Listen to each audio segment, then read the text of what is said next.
우리 옆에 있는 분들하고 인사 좀 할까요? 안녕하세요. 한 주 동안 안녕하셨습니까? 반갑습니다. 감사합니다. 우리가 믿는 하나님은 전능하신 하나님입니다. 기적의 하나님입니다. 지금도 여전히 우리를 위하여 기적을 일으키시고 계시는 하나님이십니다. 예수님 당시에만 기적이 있었던 것 아니고 지금 이 순간에도 하나님의 기적은 일어나고 있습니다. 그 기적을 경험하는 사람이 있고 그 기적을 멀리서 바라보는 사람, 관망하는 사람이 있을 뿐입니다.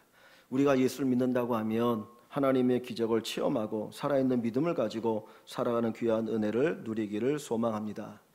예전에 어느 교회 표어가 기적이 상식이 되는 교회, 기적이 상식이 되는 교회, 그런 표어를 가지고 1년을 보낸 적이 있다고 합니다. 우리의 삶 속에 하나님의 기적이 상식이 되어지는, 일상적이 되어지는 정말 하나님의 기적의 풍성함을 누리고 살아가는 삶이 된다면 얼마나 행복할까 하는 생각을 하게 됩니다.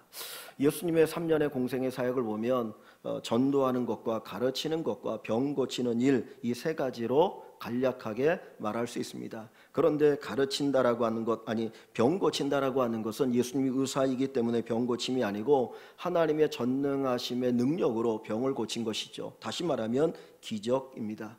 예수님의 사역의 한 부분이 기적의 사역이었습니다. 그런데 성령께서 오순절 이후에 오셨고 사도행전은 성령이 오신 이후에 기록되어진 사건들인데 그 성령을 가리켜서 예수의 영, 예수의 영이라고 이야기합니다. 예수의 영이라고 얘기하는 것은 본질적으로 동일하다. 그리고 그 성령께서 예수님과 동일한 사역을 하신다 하는 것을 우리에게 가르쳐 줍니다. 그러니까 성령이 오신 것은 예수님이 하셨던 그 일을 계속해서 하시기 위함인 것을 우리에게 보여줍니다. 우리가 지난주에 보았던 사도행전 2장 43절을 보시면 이런 말씀이 있어요. 사도행전 2장 43절에 보면 사람마다 두려워하는데 사도들로 말미암아 기사와 표적이 많이 나타나니 그랬어요. 사도들로 말미암아 기사와 표적이 많이 났다. 이것을 하나로 간단하게 하면 기적이죠. 기사와 표적이 기적이거든요. 하나님의 기적이 사도들을 통해서 많이 나타. 근데 그 기적을 일으키는 주체가 누구입니까? 오늘 본문에 보면 암진뱅이, 지금은 나면서 못 걷게 된 이라는 표현을 썼는데 이 사람은 태어날 때부터 한 번도 걸어보지 못한 사람입니다. 40세가 되도록 다른 사람이 걷는 것은 구경했지만 자기는 걸어보지 못했던 정말 불쌍한 사람이에요. 그런데 이 사람이 성전 미문에 앉아 있습니다. 이유는 단 한 가지, 지나가는 사람들에게 구걸하기 위함입니다. 지금으로 말하면 큰 대형교회 정문 앞에 서서 사람들에게 한 푼 달라고 구걸하고 있는 것이죠. 수많은 사람들이 예배를 드리러 하나님을 찬양하기 위해서 지나갑니다. 한 푼 달라, 한 푼 달라, 한 푼 달라 합니다. 그때 베드로와 요한이 성전에 기도하러 가다가 이 사람을 만나게 되어지고 예수 그리스도의 이름으로 이 사람을 고치는 기적의 역사가 오늘 본문에 기록되어 있습니다. 성경이 이 기적의 역사를 기록하고 있는 것은 예수님 당시뿐만 아니라 베드로와 요한뿐만 아니라 오늘 우리들에게도 이 하나님의 기적은 일어난다, 이것을 가르쳐 줍니다. 사람들은 베드로와 요한이 기적을 일으킬 때 저들의 능력이라고 생각했으면 야, 저들의 능력이 있으니까 저들이 기적을 일으키는구나 생각했는데 베드로 요한은 그렇게 말하지 않습니다. 여기 3장 12절을 가봅니다. 190쪽에 3장 12절에 보면 베드로가 이것을 보고 백성에게 말하되 이스라엘 사람들아 이 일을 왜 놀랍게 여기느냐, 이 나면서 못 걷게 된 이 사람이 기적을 경험한 것, 걷고 뛰게 되어진 이 치유의 기적을 경험한 이 일을 왜 놀랍게 여기느냐, 우리 개인의 권능과 경건으로 이 사람을 걷게 한 것처럼 왜 우리를 주목하느냐. 이 말은 뭡니까? 우리가 고친 것이 아니라는 거죠. 베드로 요한 우리의 능력으로 이 사람을 고친 게 아니야 라고 얘기하고 16절을 가봅니다. 3장 16절에 보면 그 이름을 믿음으로, 그 이름이 뭐냐면 예수의 이름이에요. 예수의 이름을 믿음으로 그 이름이 너희가 보고 있는 이 사람을 성하게 하였나니 예수로 말미암은 믿음이 너희 모든 사람 앞에서 이같이 완전히 낫게 하였느니라 그랬습니다. 즉 다시 말하면 지금도 오늘날도 예수의 이름으로 기적은 일어난다 하는 것입니다. 우리의 믿음이 이론적인 믿음으로 끝나는 것이 아니라 하나님의 능력, 하나님의 기적을 체험하는 귀한 믿음이 되기를 주님의 이름으로 축원합니다. 과거에 역사하셨던 그 하나님은 지금도 역사하십니다. 과거에 우리를 사랑하신 하나님 지금도 우리를 사랑하십니다. 지금도 우리를 위하여 일하고 계시는 하나님이십니다. 그래서 그 하나님의 능력을 체험하고 하나님의 살아계심에 대한 고백을 가지고 살아가는 우리 모든 성도 여러분 되시기를 다시 한번 주님의 이름으로 간절히 축원합니다. 그러면 오늘 본문에 보면 이 기적이 언제 일어났습니까? 이 하나님의 기적이, 놀라운 기적이 언제 일어납니까? 3장 1절 한번 같이 봅니다. 3장 1절을 같이 읽습니다. 제9시 기도 시간에 베드로와 요한이 성전에 올라갈새. 그리고 기적 사건이 나오죠. 언제 기적이 일어났습니까? 제9시 기도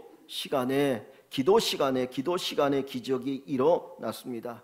그들이 기도하러 성전에 올라갈 때 하나님께서 베드로와 요한을 통해서 기적을 일으켜 주셨습니다. 하나님의 기적은 기도할 때 일어납니다. 기도 시간에 기도를 통해서 일어나는 것이 하나님의 기적입니다. 그래서 이 기적을 다른 말로 하면 기도 응답이라고 이야기할 수 있어요. 기도 응답. 우리가 왜 기도합니까? 기도해야 되니까 기도하라고 하니까 기도하는 것이 아니라 기도의 목적은 응답받기 위한 것 아닌가요? 하나님이 내 기도를 들어주시기를 그 원하여서 기도 응답을 위해서 기도하는데 그 기도 응답이 바로 하나님의 기적이라고 하는 겁니다. 요한복음 14장에 보면 예수님께서 성만찬을 하실 때 제자들에게 설교를 하십니다. 그러면서 하시는 말씀이 12절에 보면 너희가 내가 한 일보다 더 큰 일을 하리라고 말씀하셔요. 내가 한 일보다 더 큰 일을 하리라. 예수님이 하신 일보다 더 큰 일을 할 수 있을 것이다 라고 말씀하셔요. 그러면 어떻게 우리가 예수님이 하신 일보다 더 큰 일을 할 수 있습니까? 14장 13절에 보면 기도에 대한 이야기를 하셔요. 기도에 대한 이야기. 즉 다시 말하면 기도를 통해서 주님이 하신 일을 우리도 할 수 있다는 거예요. 우리가 기도하면 하나님께서 그 기도를 통해서 놀라운 일을 하시게 됩니다. 사도행전 12장에 보니까 베드로가 복음을 전하다가 옥에 갇히게 되었습니다. 종교 지도자들이 너무너무 싫어한 거예요. 예수의 이름을 전하고 복음을 전하는 걸 싫어해서 이 베드로를 죽이기 위해서 옥에 가두었습니다. 내일이면 베드로는 이제 사형에 집행되어질 상황에 놓였습니다. 그런데 베드로가 믿음이 있었던지 그날 밤에도 잠을 콜콜 잡니다. 뭐 하나님 알아서 하겠지. 그러고는 이제 잠을 자게 되는데 갑자기 잠자는데 누가 콕콕 치는 거예요. 그냥 툭툭 치는 게 아니라 발로 그냥 옆구리를 콕콕 차니까 더 이상 잘 수 없어서 누구야? 그러고 깼습니다. 보니까 웬 남자들이 거기 있는 거예요. 그러면서 수갑이 찼는데 수갑을 풀어줍니다. 그리고 발에 있는 착고도 풀어줍니다. 나를 따라와라. 옥문은 잠겨 있죠. 그런데 그 사람이 앞으로 가니까 옥문이 열립니다. 성문이 열립니다. 그리고는 사라져 버렸습니다. 베드로가 알았습니다. 아, 천사였구나. 천사. 하나님 보내신 천사가 자기를 구출한 것을 알게 됩니다. 이제 베드로가 어디 갈까 생각하다가 마가의 다락방을 갑니다. 마가의 다락방이 어느 곳인가요? 예수님께서 마지막 유월절 만찬하셨던 곳. 그리고 사도행전에 보면 120명의 사람들이 성령이 오시기를 기도했던 것이 마가의 다락방이에요. 그 다락방에 가서 문을 두드립니다. 그런데 한 여종이 나와서 누구냐고. 근데 그때 베드로의 모습을 보고 이 여자 깜짝 놀라버리고 베드로는 감옥에 갇혀있는데 어떻게 나왔느냐. 그리고 달려들어가도 베드로 사도가 나왔습니다. 사람들 무슨 소리 하는 거예요. 베드로 사도는 지금 감옥에 갇혀있는데. 그리고 나와서 보니까 진짜 베드로 사도인 거예요. 그때 뭘 하고 있느냐. 기도하고 있었습니다. 그들이 베드로를 위해서, 교회를 위해서 기도하고 있을 때 하나님이 역사하셨는데 그들이 기대한 것보다 더 놀라웠게 하나님이 역사해 주셨습니다. 그것이 바로 기적입니다. 하나님은 기도를 통해서, 우리의 기도를 통해서 기적을 일으키십니다. 여러분, 우리가 기도해야 합니다. 예수님께서 변화산에 올라가셨을 때 세 제자를 데리고 올라가셨습니다. 그런데 변화산 밑에 9명의 제자들이 있는데 그때 한 아버지가 자기 아들을 데리고 왔어요. 근데 이 아들이 어떤 아들이냐? 귀신 들려서 여러 번 불에 넘어지기도 하고 죽을 고비를 넘기는 아들입니다. 더 이상 볼 수가 없어서 이 아이를 데리고 이 제자들에게 찾아온 겁니다. 내 아이가 귀신 들려 죽게 되는데 좀 살려달라고, 귀신 쫓아달라고 애원을 합니다. 이 제자들은 나름대로 자신이 있었어요. 왜냐하면 이전에 전도여행을 갈 때 귀신을 쫓아본 경험이 있거든요. 병을 고친 경험이 있거든요. 우리는 경험이 있는 사람이야. 그러니까 9명이 달려들어서 그 귀신 들린 아이를 놓고 귀신아 나가라 소리를 지릅니다. 그런데 꼼짝도 하지 않는 거예요. 그러니까 막 주변에 있는 사람들이 야, 예수의 제자들이라고 하는데 능력도 없네 막 그러면서 막 비난하기 시작합니다. 그때 예수님께서 그곳에 찾아오셨습니다. 그리고는 귀신을 단번에 내어 쫓아 주셨어요. 저녁이 되었습니다. 사람들이 다 떠나고 제자들만 있을 때 이 제자들이 예수님에게 물었어요. 예수님, 왜 우리는 귀신을 쫓아내지 못했습니까? 분명히 전에 귀신 쫓은 경험이 있는데 왜 귀신을 쫓아내지 못했습니까? 라고 물었을 때 주님께서 답을 주시는데 기도 외에는 이런 이유가 나을 수 없느니라 하셨어요. 기도 외에는 그들은 자기들의 경험으로 했던 거예요. 과거의 경험이 있으니까 그 경험으로 하면 되겠지. 근데 경험이 아니고 기도를 통해서 하나님이 역사하시고 기적을 일으키십니다.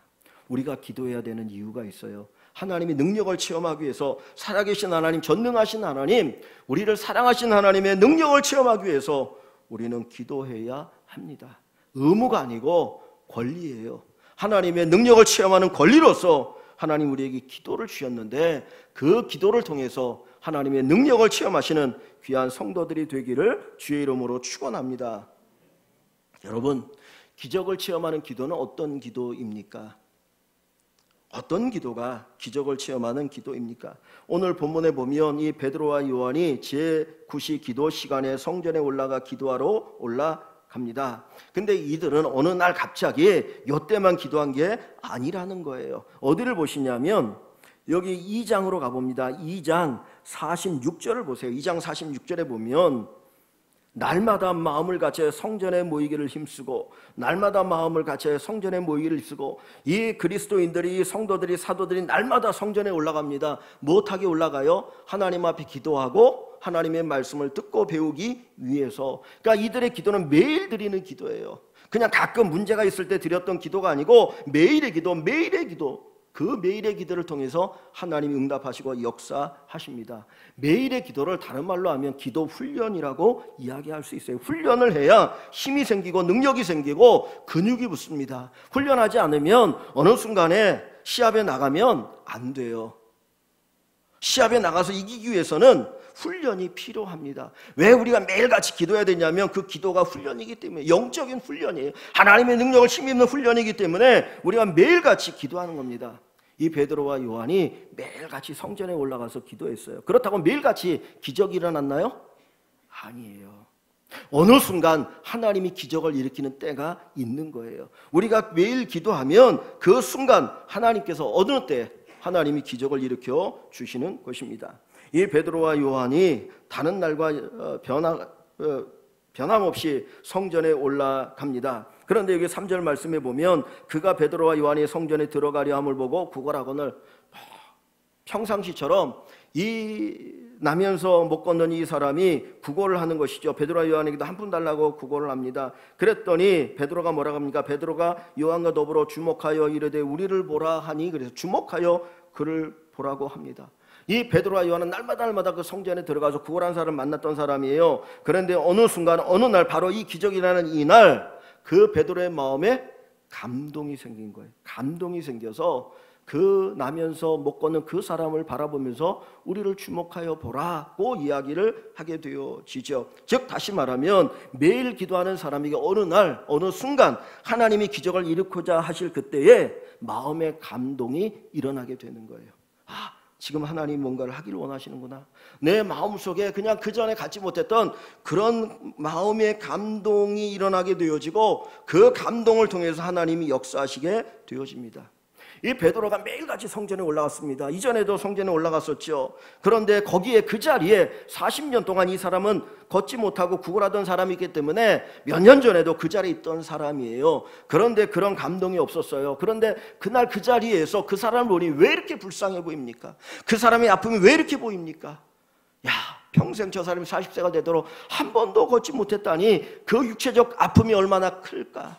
그리고 그의 내면의 아픔이 얼마나 클까? 걷지 못하는 것 때문에 사람들이 무시당하고 조롱당하고 한 번 달라고 하면 바닥까짓게 그러면서 지나가는 그 사람들에게 얼마나 상처를 받았겠습니까? 그 아픔과 고통이 이 베드로의 눈에 보이기 시작했어요.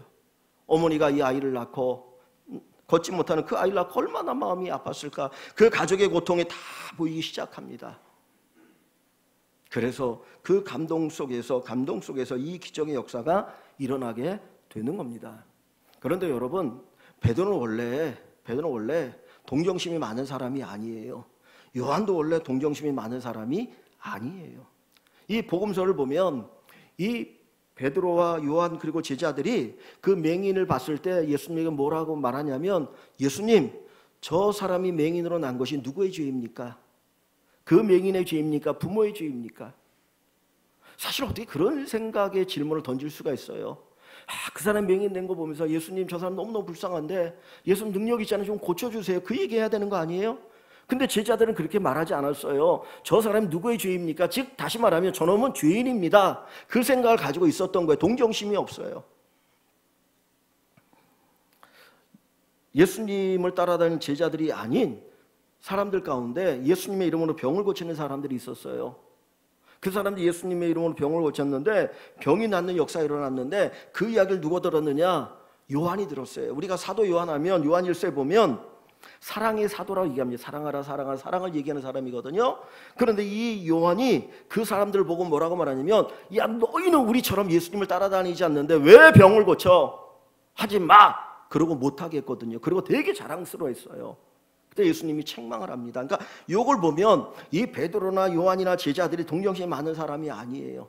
그런데 그들이 기도할 때 어느 순간 기적을 일으키기 위해서 하나님께서 동정하는 마음을 주시고 불쌍히 여기는 마음을 주시고 우리를 주목하라. 그리고 거기에서 기적이 일어나기 시작합니다. 여러분 기도할 때 우리의 마음의 변화가 있고요. 기도할 때 성령의 감동이 있고요. 기도할 때 성령의 역사가 나타나기 시작합니다. 기도하시는 우리 모든 성도 여러분 되시길 원합니다. 기도의 응답을 체험하기를 원합니다. 다른 사람 기도 응답 받았대, 다른 사람 하나님이 이렇게 역사하셨대, 그거 바라보고 그거 그냥 부러워하지 마시고 우리 모두가 기도를 통해서 하나님의 능력을 체험하시고 기적을 체험하시는 귀한 은혜가 있기를 주의 이름으로 간절히 축원합니다. 두 번째로 이 하나님의 기적의 도구가 무엇입니까? 분명히 제자들이 기도할 때 하나님이 기적을 일으키시거든요. 그런데 그 기적의 도구가 뭘까요? 오늘 본문 여기 6절을 봅니다. 6절을 보면 베드로가 이르되 은과 금은 내게 없거니와 나는 은과 금이 없어. 네가 구걸하는 그 돈이 내게는 없어. 그 얘기를 하는 거죠. 그러면서 뭐라고 말합니까? 내게 있는 이것을 내게 주노니. 그래서 내게 있는 이것을 내게 주노니. 하나님의 기적의 도구는 뭡니까? 우리가 없는 게 아니에요. 우리가 없는 것을 가지고 기적을 일으키려고 하시는 것이 아니라 우리에게 있는 이것, 우리에게 있는 것을 가지고 하나님은 기적을 일으키십니다. 오병이어의 기적, 보리떡 5개 물고기 2마리로 예수님께서 남자 장정만 5,000명, 여자 어린아이 합치면 2만 명이 먹는 어마어마한 기적을 일으키셨습니다. 그때 기적을 일으킬 때 예수님께서 그 수많은 사람들을 불쌍히 여기면서 제자들이 이렇게 말씀하셔요. 너희에게 무엇이 있느냐? 너희가 가지고 있는 게 뭐가 있느냐? 너희가 가지고 있는 것이 무엇이 있느냐? 그때 이 제자들이 사람들을 찾아다니면서 여러분에게 먹을 것이 있습니까? 먹을 것이 있습니까? 아무리 찾아도 먹을 것이 없는 거예요. 그런데 한 아이가 아침에 어머니가 싸주었던 보리떡 5개 물고기 2마리 그거 가지고 있었어요. 그리고는 그것을 제자들에게 내어줍니다. 그리고 그 보리떡 5개 물고기 2마리를 이 제자들이 예수님에게 가져오면서 예수님 이게 도대체 뭐가 될까? 이거 갖고 누굴 먹이겠습니까? 아이의 도시락 하나밖에 안 되는데 근데 그때 예수님이 그것을 잡고 축사하시자 거기에 기적이 일어나게 되었던 것입니다. 여러분 예수님은 없는 것을 가지고 기적을 일으키지 않으셔요. 내가 볼 때는 볼품없는 거, 보잘것없는 거, 연약한 거 이것과 뭐가 될까? 그러나 그것이 예수님의 손에 들리면 어마어마한 기적의 역사로 나타나게 되는 것입니다. 없는 것이 아니라 있는 것, 내게 있는 것 그것이 하나님의 기적의 도구가 되어질 줄 믿습니다. 몽당 연필도 화가의 손에 붙들리면 화가의 손에 잡히면 작품이 되어지는 겁니다. 이중섭이라고 하는 유명한 그 화가가 있지 않습니까? 그 사람 작품이 얼마나 비쌉니까? 근데 그 사람이 그 담배 곽에다가 그 종이에다가 그 그린 조그만 그림 하나가 얼마나 큰 가치가 있는지 몰라요. 그냥 보잘것없는 종이지만 담배 그 껍데기지만 거기에다가 이중섭이라는 사람이 그림을 그리니까 엄청난 가치가 있습니다. 오늘 우리가 가지고 있는 거 보잘것 없어요. 다른 사람과 비교하면 왜 나는 이것밖에 안 될까? 그런 생각이 들지 몰라요. 그러나 그것이 하나님의 손에 잡히면 하나님이 그거 쓰시면 기적의 도구가 됩니다. 여러분의 은사, 여러분의 성품, 여러분이 가지고 있는 관계, 여러분의 지식, 여러분의 재물, 여러분이 가지고 있는 모든 것이 하나님의 기적의 도구가 될 것을 믿으시기 바랍니다. 하나님은 쓰셔요. 하나님 그것을 사용하십니다. 그런 기적의 역사를 체험하는 귀한 은혜가 있기를 소망합니다. 이 베드로가 이 나면서 못 걷게 된 이 사람을 향하여 뭐라고 말합니까? 다시 6절을 봅니다. 베드로가 이르되 은과 금은 내게 없거니와 내게 있는 이것을 내게 주노니 내게 있는 것을 너에게 준다 그랬어요. 근데 내게 있는 그것, 베드로가 소유하고 있는 그것이 무엇입니까? 나사렛 예수 그리스도의 이름이었어요. 나사렛 예수 그리스도의 이름으로 일어나 걸어라 그랬더니 기적이 일어납니다. 베드로가 소유하고 있는 게 뭐예요? 그는 은도 없어요, 금도 없어요, 명예도 없어요, 권력도 없어요, 세상 사람들이 추구하는 것이 없어요. 그러나 그에게 있는 그것이 뭡니까? 예수 그리스도의 이름이에요. 오늘 우리들도 마찬가지입니다. 세상 사람들이 추구하는 명예도 없고 권력도 없고 힘도 없고 돈도 없어요. 그러나 우리에게 여전히 베드로처럼 우리에게 있는 것이 뭡니까? 나사렛 예수 그리스도의 이름이에요. 이 예수 그리스도의 이름으로 하나님은 기적을 일으켜 주십니다.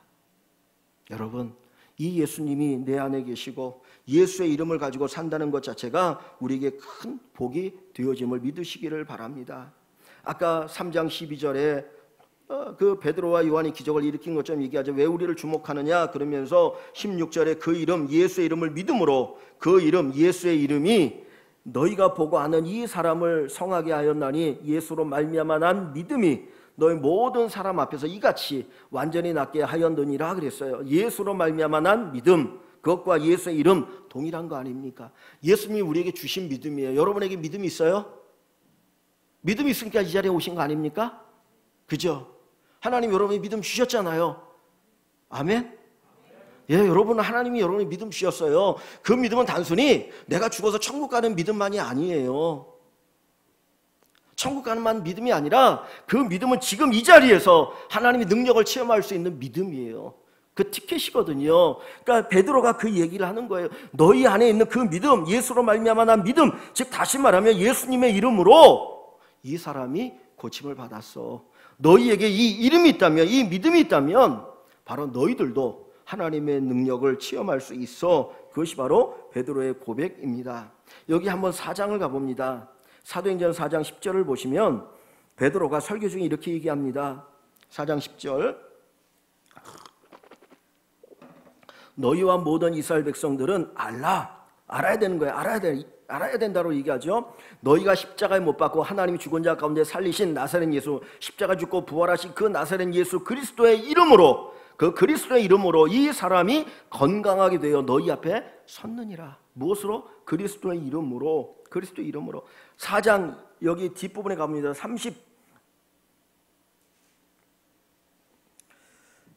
30절입니다. 30절. 4장 30절. 이 제자들과 그리고 성도들이 모여 기도할 때 이런 기도를 합니다.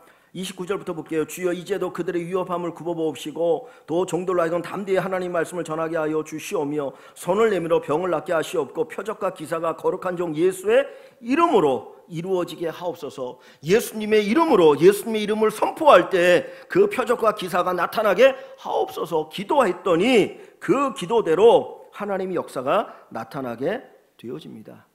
여러분, 예수님의 이름에는 뭐가 있어요? 권세가 있어요. 권세가 있는 거예요. 하나님의 권세가 있는 거예요.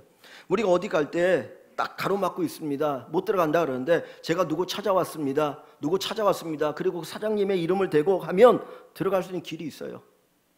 하나님께서 우리에게 예수의 이름의 권세를 주셨어요. 그 예수님의 이름의 권세를 가지고 우리는 기적을 체험하며 살아가게 됩니다.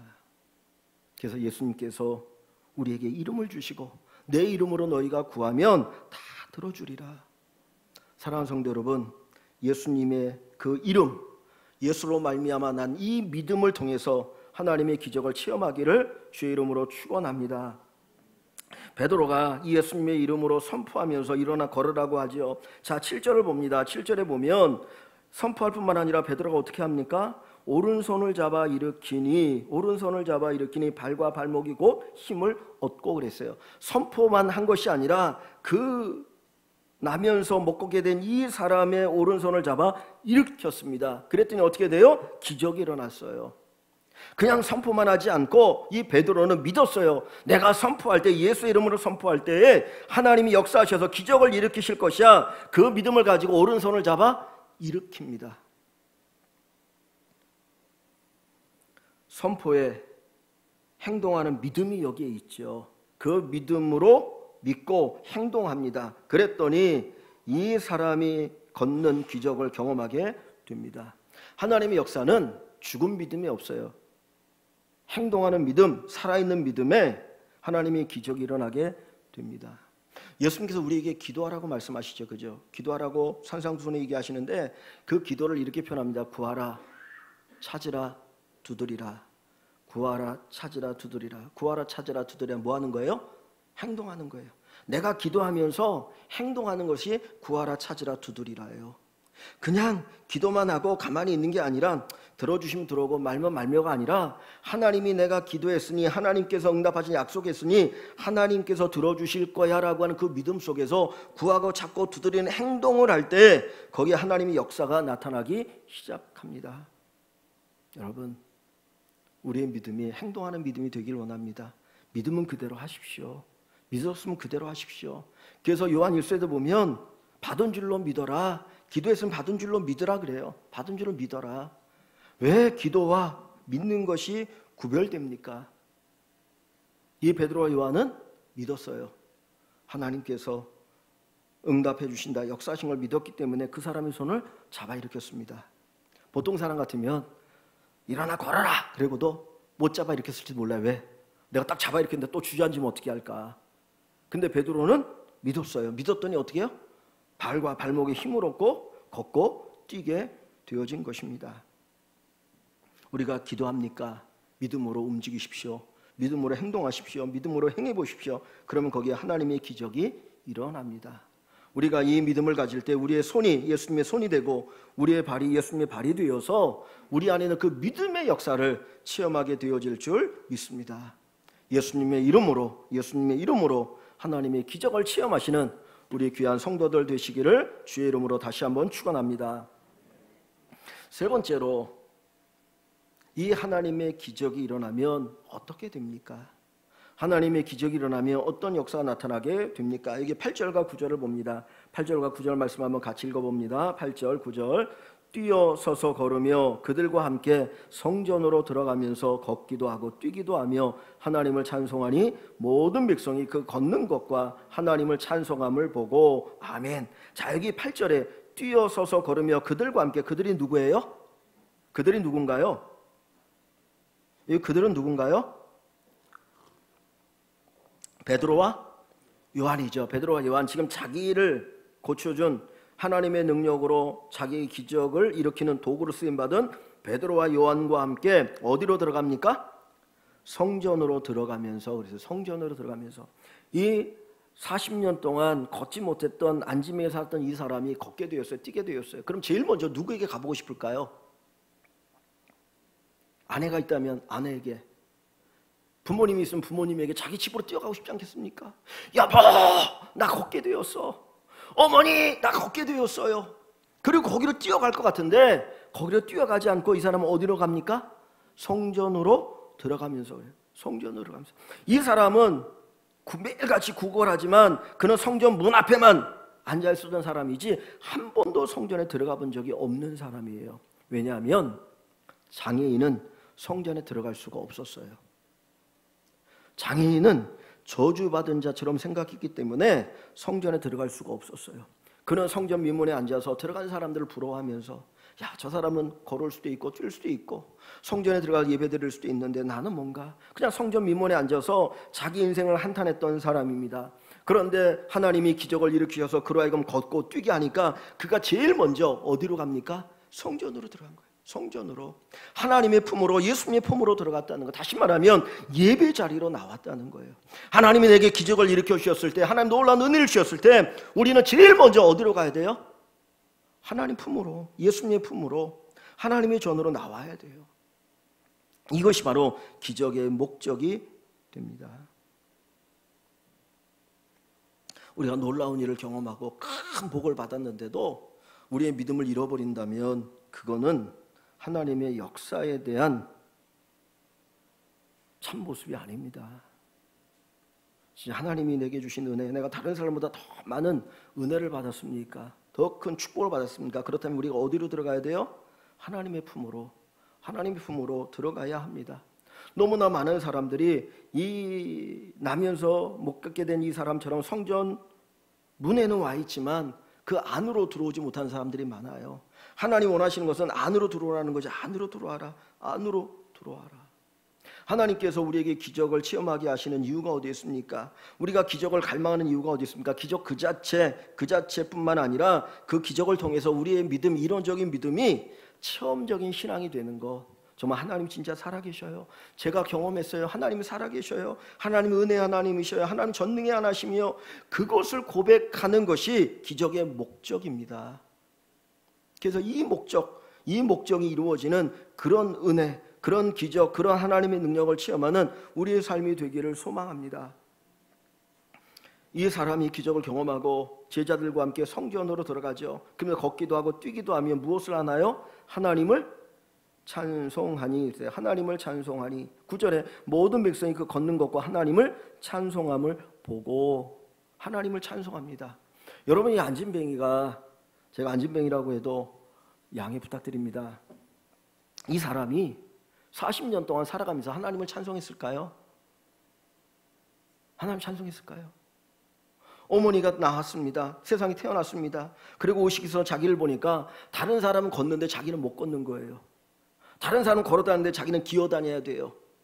다른 사람이 누리는 것들을 자기는 누리지 못했어요.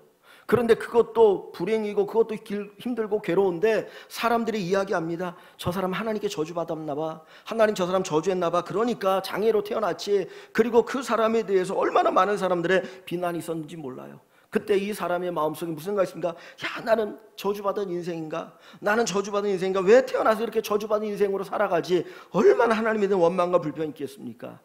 그런데 오늘 베드로와 요한이 성전에 기도하러 가다가 그 사람을 주목하고 성령의 감동 가운데 하나님의 기적의 도구가 되어서 이 사람을 고쳤을 때 그가 이 하나님의 기적을 체험하고 그의 마음속에 드는 첫 번째 생각이 무엇이겠습니까? 하나님은 나를 사랑하시는구나. 하나님이 나를 저주하신 줄 알고 하나님이 나를 버리신 줄 알았는데 하나님이 나를 버린 것이 아니라 하나님은 나를 사랑하고 계시는구나. 하나님은 나를 사랑하고 계시는구나. 그 감동, 그것을 그는 깊이 깨닫게 되어진 것이죠. 새롭게 하나님을 만나는 역사를 체험합니다. 하나님은 저주의 하나님이 아니라 나를 사랑하시는 하나님이셨어. 나를 사랑하시는 하나님이셨어. 거기에 대한 감격의 눈물을 가지고 그가 성전에 들어가서 하나님을 찬송하면서 기뻐하고 감사하고 정말 그 외치는 모습을 우리가 보게 됩니다. 여러분, 하나님이 우리에게 기적을 일으키신 이유가 어디 있습니까? 하나님 우리에게 은혜를 주시는 이유가 어디 있습니까? 하나님 우리에게 복을 주시는 이유가 어디 있습니까? 한 가지, 하나님을 찬송하도록. 하나님을 찬송하도록.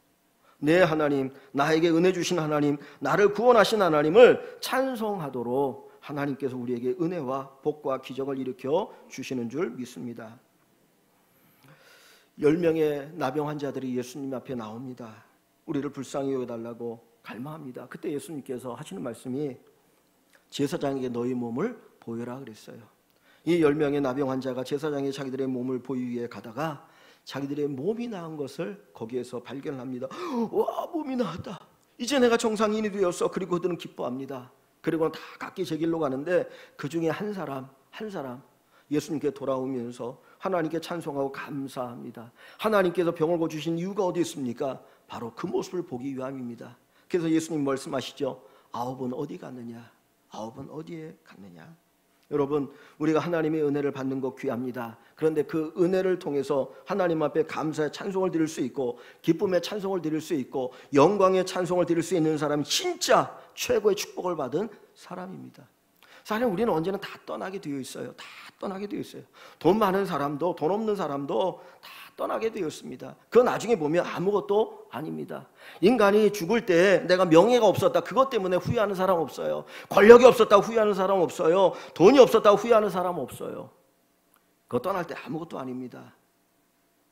우리가 하나님 앞에 설 때 정말 후회하게 될 것은 내가 이렇게 나를 사랑하신 하나님을 찬송하지 않은 것, 그 하나님 앞에 감사하지 않은 것, 그 하나님께 영광 돌리지 않은 것, 그것이 우리의 큰 후회거리가 될 수도 있다는 것이죠.